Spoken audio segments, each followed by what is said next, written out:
eye makeup for beginners. Ready to learn some insider tips and tricks about eye makeup? Step 01. Start from eye primer. Eye primer helps create a smooth surface for the eye makeup. Once the primer has dried, you can apply an eyeshadow base that helps make the eyeshadow stick to the skin better.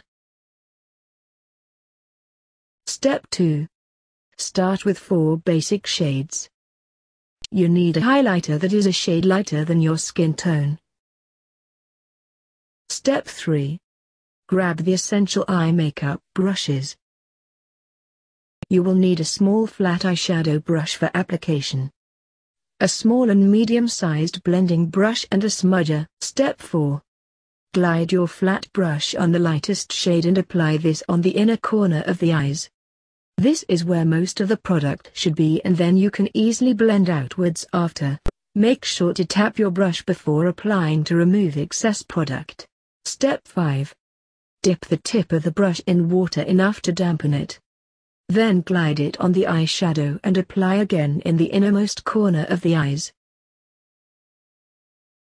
Your eyelid makeup is done, so you can now proceed to the bottom part of the eye. Mix the mid-tone color and the contour shade and apply on the bottom lash line starting from the outer corner until it meets the highlighter. It is your turn now. Are you ready? Please subscribe Darla for future makeup tips and advice. 2 minutes life-changing makeup tips and advice. Darla.